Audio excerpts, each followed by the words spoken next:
Hello everyone and welcome back to Wargame Red Dragon. Some of you guys have been asking for more South Africa, so here it is, South Africa motorized, and because we're playing on Paddy Field, I wanted to take the opportunity to, yet again, try and get a little bit better at the Alpha Rush, which sometimes works out pretty well and sometimes works out pretty horribly, and this game honestly made me want to laugh how that sort of turned out, at least at the start, so we'll see. And I'm playing with Maple83, always a pleasure to play with him, and it's two sergeants up against a corporal and a lieutenant colonel, so it was definitely going to be an interesting game, to say the least. So, most of my stuff, I have a lot of SASF and SASF 90, I have some infantry to round them out, some Rover 105 recoilless rifle jeeps, and then a Cactus Sov in the back, sort of provide that long-range anti-air. So, right off the bat, I knew I was in a bit of trouble. We get spotted, and I don't know if you guys saw it in the back there, but there's an IL-102 circling right here, and I was thinking, okay, he's going to go in, he's going to bomb that road, and that would just wreck my entire push. So I pull everything across to the left. Cactus Sov gets a pretty expensive kill there in a helicopter, shooting in at the IL-102 as well, seeing if we can get that plane. 1 shot, 2 shots, 2 hits, and 3 shots, 3 hits, 1 kill. There it is. So I actually punished that bomber pretty severely, and I was feeling like king of the world right now, because I didn't see this. So the lieutenant colonel saw the IL-102 fail, and then just brought in that Entente Thermomig, and yeah, look at this. Trackers, Bocop, Buffle, Sawmills, just everything there. Oh, such sadness, such infinite sadness. And some of the other stuff is even gonna just burn in the napalm. My Ruakot's trying to get out, but I mean, you spend long enough in the fire there and it's gonna get you. But I did still have the majority of that push, just wasn't able to get up here in time. So, yet again, my alpha push was foiled. Meanwhile, the Lieutenant Corporal, whose name I can't really pronounce here, and that's why I'm calling him that, was pushing really heavily into this side of the field. But double Challenger 2 from Maple83, and that is fending him off. We're actually probably going to get that Sava kill, I would imagine? No. So, getting shots in Mechanizovna, which this is not too uncommon. You'll see either militia or like 10-point line infantry sort of screening in front of other stuff, and I make a bit of a mistake. So SASF 90 should not be frontline fighting against VDV 90, and particularly when they're backed up by scratches, things like that. I need to pull all of this back right now, and I didn't, because I had the bright idea of sending rovers over the top. Because, I mean, they're fast-ish, I guess, and maybe they can do well, so, I mean, 2 shots in, fair amount of damage to the VDV 90, but we're not prepared for that counterfire. The LON team, on the other hand, did pretty well, so no contact with the T-72Bs, but some Scredgets are coming out, and we should be able to get a couple of hits on them. They're a little lighter armored, we can get a couple of kills in the front. And here's an interesting clue that I missed, actually, for a little while. These are Soviet. That means that the Corporal is playing an Alpha and backing in Gulf. So Maple was actually taking on the Lieutenant Colonel on his own, and a holding force from the Corporal in Gulf. And that, I kind of wish I'd used that to my advantage a little bit better, but honestly, after that Thermomig, and then the not-so-great engagements here, because I sent the wrong infantry up at the wrong time and not supported well, I was sitting there going, well, shoot, that really didn't work out too well. We do have the forward hold in Bravo, maybe I should just focus on doing something like that there. Then I'm sending war rovers over the top, because, as I said, I'm kind of an idiot sometimes. But, I don't know, it's just, these guys pay themselves off really easily, but they still have to get a couple shots in to pay themselves off. So at this point in time, I was also sitting back going, okay, maybe we need to have a different approach. So I'm bringing up a Valkyrie, I'm going to be doing some long-range artillery fire in there. Maple was having a decent game, but the Challenger 2s were sort of running scared. Not quite yet, but pretty soon, because this position, there's 2 M91 Vhors, and yes, the Challenger 2s can take them out. But the plane presence from the Red 4 team was really pretty impressive. There's a 27M circling, and as long as he's above, those Challenger 2s have to be extraordinarily careful, because if they stay out of the smoke for too long, if they stay spotted, they're just dead. Because the 27M will hunt them down and mercilessly destroy them with 38 AP missiles. So I'm returning back this way, also just getting the Ratel 60s to shoot just a bit, and then Precision Arty, I have a Rhino as well as the Valkyrie, because the Rhino, the intention was to support Maple with the Rhino and support myself with the Valkyrie, just sort of discouraging enemy pushes until I had a critical mass. 27M coming in, Seaplane coming in from the Lieutenant Colonel, and I wish we'd gotten a handle on the enemy plane game before we did. So Tracked Rapier taken out by that Seaplane, and a really nice 1-2 punch from Lieutenant Colonel. You send in something that looks vulnerable to radar anti-air, and then you send in a Seaplane behind it. It's classic but it works, and it works a lot more than you might expect, and a lot more than you definitely want it to if you're on my side of the board. So another Thermo MiG coming down, good retreat from the Challenger 2, and still smoke coming in from double mortar on that side. So it's being managed, but we are being pushed back. So Maple's sort of being pushed out of that side. I've failed to push into Bravo. I don't know. I mean, you guys tell me what you think in the comments down below, sort of how this went wrong, because I have so much stuff here, and I have zero clue how to effectively use it. Because if I push over on this side, I got the feeling I'd just sort of get smacked, because the 105s don't have good armor for anything. They're nice cavalry tanks, but they don't really have the armor to be a persistent fire support that, you know, gets shot as well, right? So that wasn't really ideal. And then my infantry to infantry fighting had gotten bad results, so I was sitting here going, I legitimately don't know what to bring in at this point in the game, and that is a good recognition to have, right? Because you can be sitting there doing horrible things and think that you're doing amazing, and that's not great, or you can be sitting there going, I know I'm messing up, and then at least you might be able to learn how, particularly if you are overly chatty, have a tendency to put your replays up on YouTube, and can ask for advice that way as well. So Eurofighter Typhoon from Maple 83, probably a really, really good buy, chasing off that 912A, but holy cow, he got out. Damn, Eurofighter Typhoon's firing, what was that, 5 missiles? I would have expected a kill, but jeez. Anyway, we have eyes on this section of woods was getting a lot of BVPs and some infantry, so I'm actually going to be marking that, yep, just then. With the Rhino, we're going to be shooting in, trying to get a couple of kills there, discourage critical mass on that side. And then I wish we'd pushed up quicker here. So my eventual decision was, alright, you know, Alpha's not working out. Let's get some Buffaloes, let's get some Ruakats. I know they're paper-thin armor, but these guys are the 40-pointers. And they don't need to kill as much before they pay themselves off. And they still have really good accuracy, they still have really good stabilizer, and they're very, very fast. So I was hoping to cut around through Gulf and then sort of behind here if I could to well, damage the supply lines up to Foxtrot, right? Because we need to hold Foxtrot. We can't lose that position without, you know, threatening to decap on this side, which would of course be a problem given that this is a conquest game.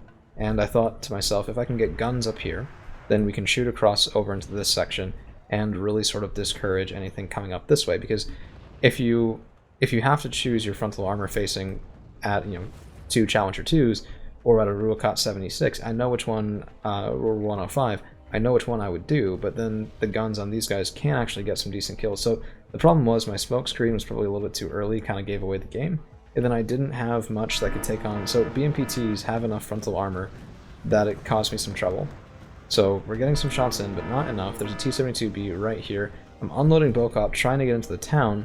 My smoke cover is now too far behind me, and we're out of mortar rounds. So I had been trying to keep the smoke going, really to no avail. So, I mean, we do get some kills. We got the Spetsnaz Gru. We might be able to get that Conqueror's M team, maybe, just maybe. And Runtle 20s are some pretty brutal covering fire, so Spetsnaz Gru is at least gone.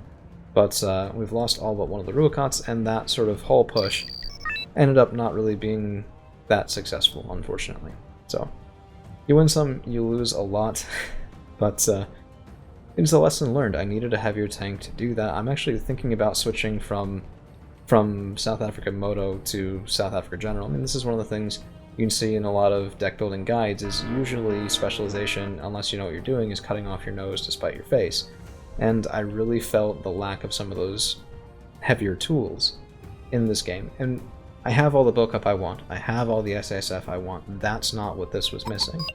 I suppose that's my point of this whole thing.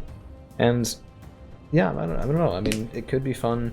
South Africa has a hard time as a traditionalist deck too, because your super heavy is only a quasi super heavy. 155 points, not the best performance, can't really go toe to toe against a lot of other places.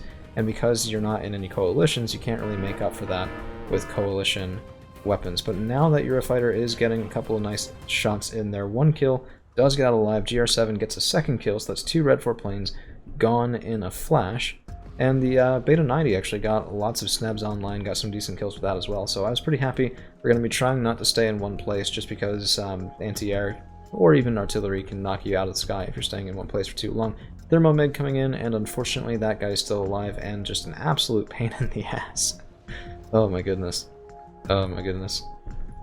But we're going to be seeing if we can do something about that. So I'm bringing in some more Rover 106s, some Buffles, which means more book up, and we're pre-screening sort of in this section of woods before pushing up into it with infantry. And that's the idea, is panic the hell out of them, punish them for being in here, and then if I hit this one place enough, maybe two or three times in quick succession, they're going to back up.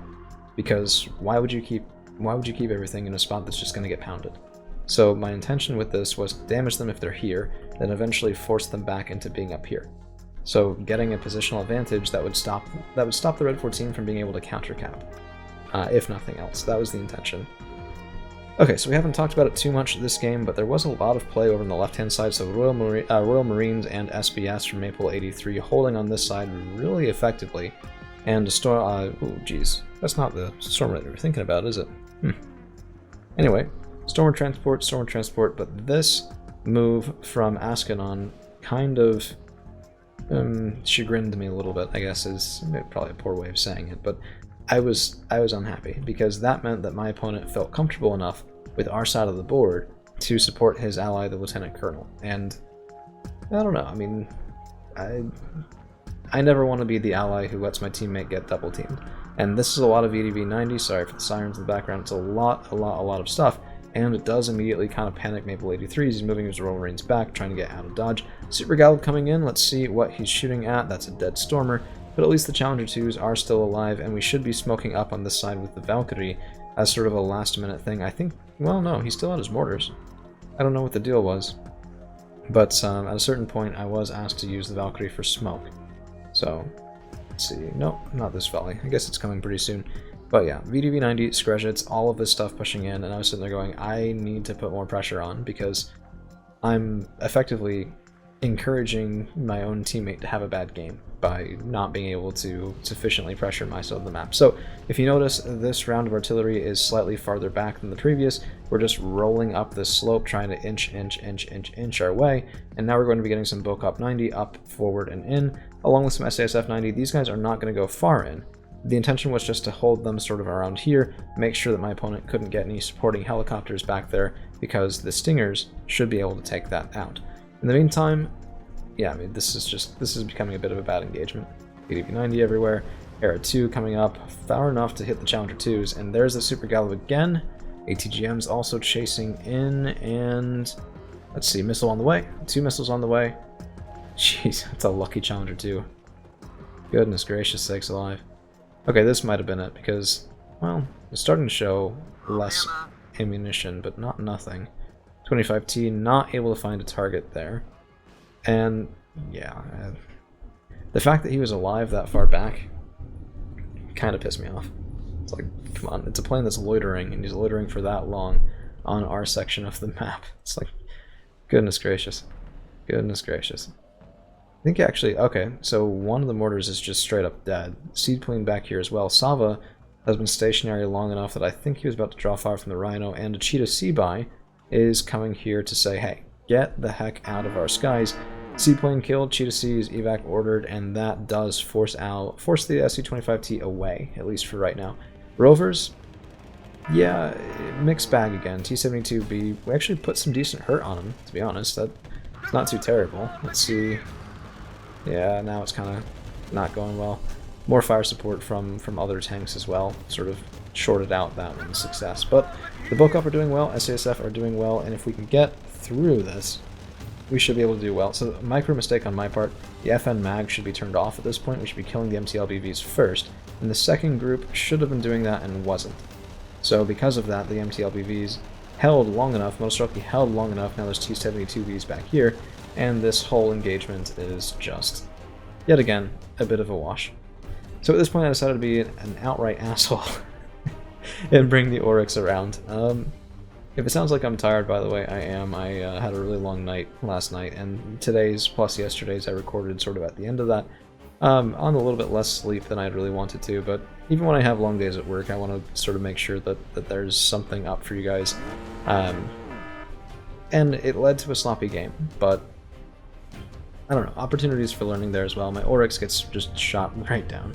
And if I had deposited here, that might have been able to do something, but this was an SASF sniper team, so 2 strength probably would have gotten killed anyway, and certainly would have been taken out without too much trouble later on.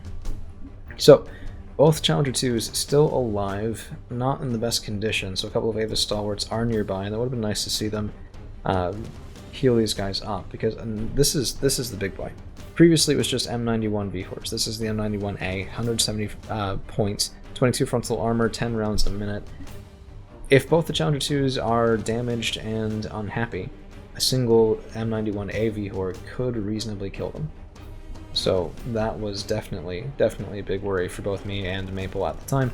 Bocop finally do take out those Motostrelki, and I have a fresh group headed up, but all of those vehicles, and we do get 1 kill actually. This was pretty nice.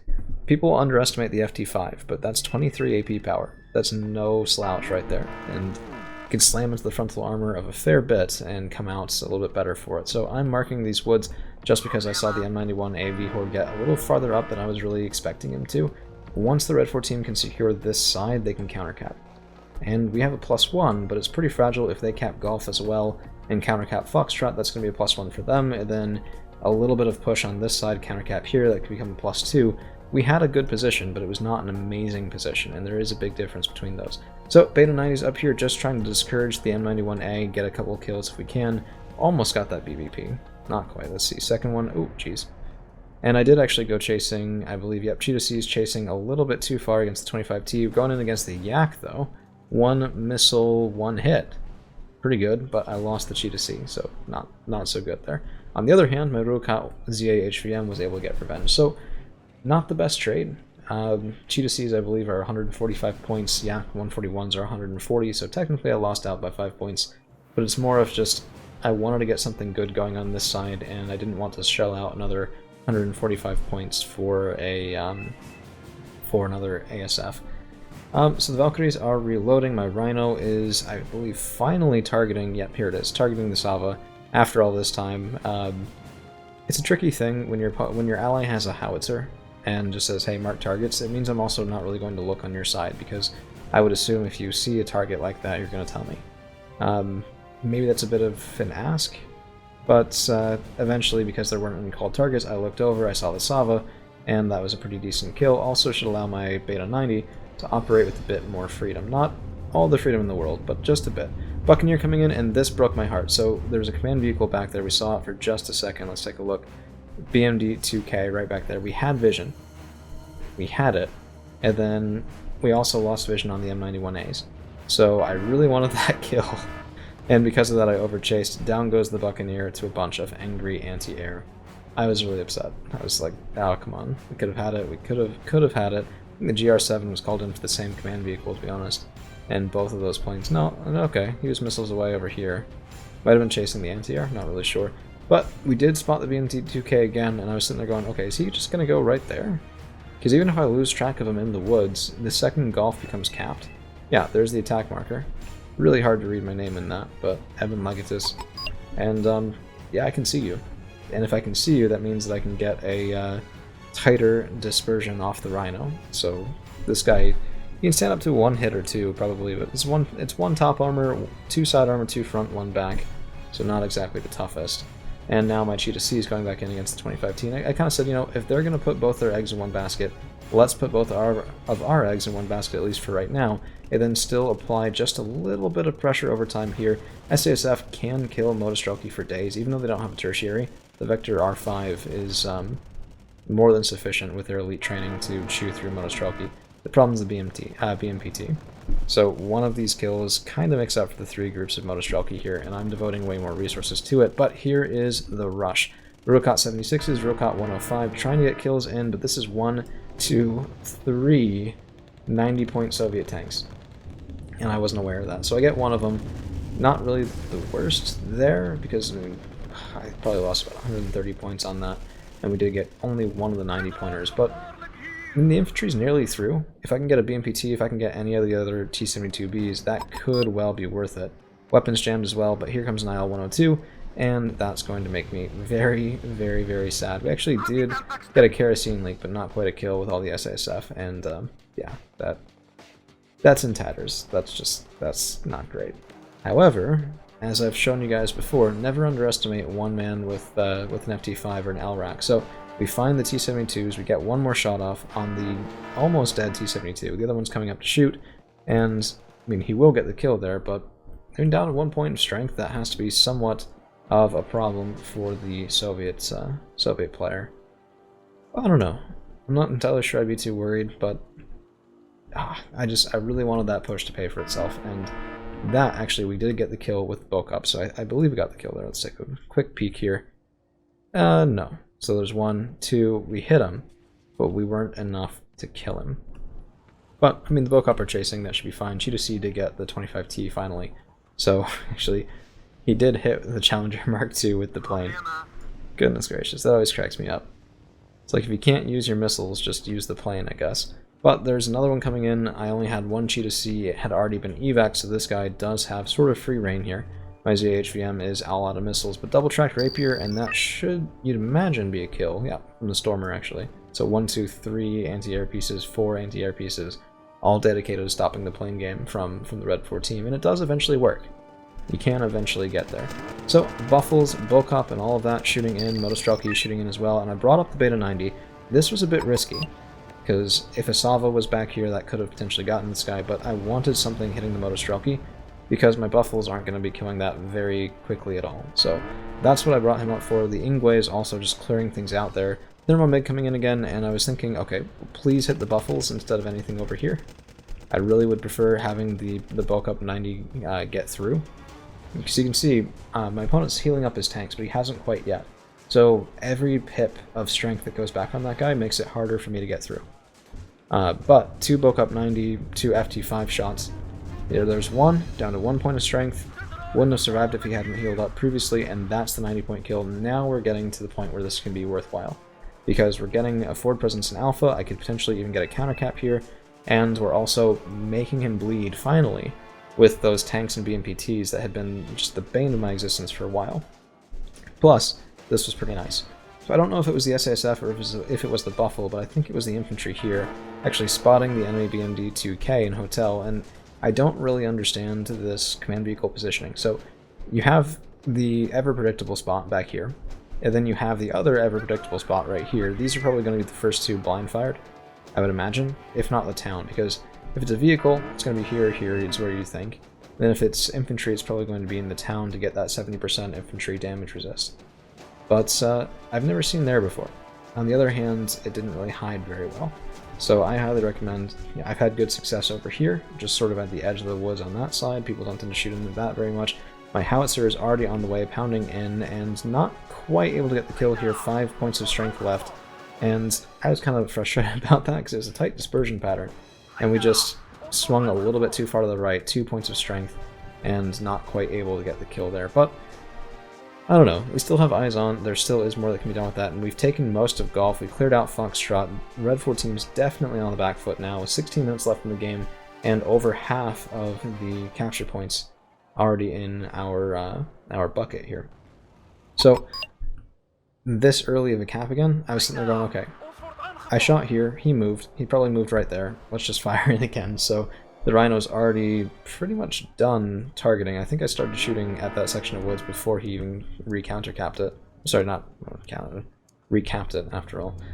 Kerosene leak, that's a nice shot, and IL-102 does get out. Down go my SASF-90. Close range bombers, it's gonna be rough. But this deck is meant to do SASF spam, and we are not quite out of those infantry yet. So I have more coming forward. Just, I mean, hey, it's reminds me of a line from Green Arrow of all things. It's what the league exists to do. It's what South Africa exists to do. Is just send these guys forward and see what good kills you can get. Pardon the voice. From that, T-72 M1K is spotted. 2 Challenger 2 should be enough to take him out. Actually, nearly dome pieces one of them. Jeez, look at that. Yeah, fair enough. But Fox is ours now. Hotel is nearly dead. Let's see if we get the one that kills it. Yep, there it is. Hotel's decap. That's going to be a +3. 25T getting too far in yet again and taken out either by the Rukat or the Cheetah C, I think, because it was from the right-hand side. And, yeah, this is got to be hard. Because what's happening now, even though it's been brutal pit fighting pretty much the entire time, all across the board, this is going to be one of the higher loss games that you see. Sometimes in conquest games can be almost gentlemanly, where it's sort of everyone sets up their defenses, and then people will poke and prod at a couple of different locations, and this was very much not that. VDV are just charging, VDV 90 here and here, backed up by Scredgets, T-72s. This has been a brutal pit fight the entire time, but seeing this move forward, I do have the Valkyries aiming. Not too many kills off them this game, and I think that is something that sort of bothers me, is the only way I've been able to get kills with the Valkyries is if I just buy all 4.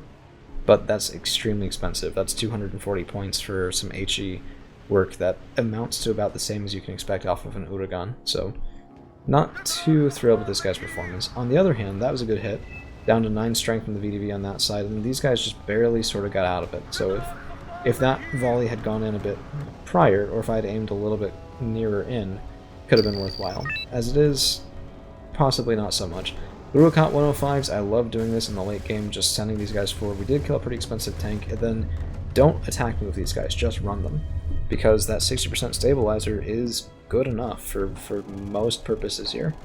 And even if it's not, if you attack move against heavier armor, they'll move forward until they can deal even a single point of damage. That's not what you want. What you want to do is just keep running, keep closing that distance, allow your guns to penetrate way more armor. This actually forced the Lieutenant Colonel to come in and deal with it with an MI-35, which I was hoping he wouldn't quite be able to, but these guys have decent enough accuracy that, I mean, I probably never should have hoped to avoid all of it. But I was hopeful, and yeah, we did actually get a couple of Ural resupply trucks here as well. Kind of feel bad about that, but I mean, their explosions are pretty damn satisfying. Now, with Golf Cap, that's going to be a +4, which means our opponents have 2 choices: solve it quickly, or lose the game. And I can't really see them pushing us out of Bravo. I think the best bet would probably be pushing us out of Golf, or just recapping Hotel to get a little bit of breathing room. So that's sort of how I would probably go about fixing that, if it can be. But here's what I love about South Africa. Cactus Sov already shooting in, SASF backing him up if he gets any closer, if the Mi-35 gets any closer, and they're, I mean, just 3,500 meter range, man. It's absurd. The first time I played against one of my friends with this guy, he was sitting there going, no, no, no, no. I intentionally put my helicopters just far enough back, and I was sitting there going 3,500. It's brutal. It really is just brutal. Eurofighter Typhoon coming in does finally get that thermo MiG that's been the bane of our existence the entire game, and I think the Yak 141 play from the Lieutenant Colonel was just a little bit too slow sometimes, which so is mine. So don't hear that as a, if I was doing it I'd be better, because, I mean, hell no, I wouldn't be. But if he was out just a second or two prior, I think that would have been another couple kills throughout the duration of the game, and you can see they were searching for our command vehicles here. There's a lot of cluster in the back. But that's why I use Commandant. It's a bit predictable to have Commandant right here, but it really depends on what tools your opponents bring as well. If they're hunting for command vehicles with cluster, this is definitely the safer option. And Cheetah C versus L19, let's see who gets the kill. Cheetah C gets it. Evac ordered, but I am half dead, and down he goes. So both of my Cheetah Cs suffered rather unfortunate fates here, but I don't know, they got their kills, they got good value. Seemed alright. 54, 59 kills to 38, 80 losses. Some of this I think was from fires and napalm getting some kills. I went about 600 or so positive. Maple 83 went about 1,000 or so positive, 950 or so positive against the Lieutenant Colonel. So very impressive play from 83 this game, locking the Lieutenant Colonel outside of our end of the map. Highlight units would be the SASF-90, per usual, Mi-2, some Scredgets, and infantry. Cactus Sov did very well, killing the IL-102 and the Mi-35, and then the Rhino really impressed me. So as much as I was disappointed by my Valkyries, I was impressed by the Rhino. 2 BMD 2Ks, Sava, BVPs, BTR-90s, I mean, even a Kolos, and a Prom-S. So very, very happy with the Rhino. I think it's possibly one of my favorite artillery pieces. It behaves very much similar to a Caesar. At least that's how it feels to me. Beta 90 also did pretty well, mostly just crowd clearing, but it definitely did help me get farther down the map at that point in time. And then, yeah, I don't know, I was happy with it. I think it was a good game, so thank you all for hanging around, and we'll see you again real soon.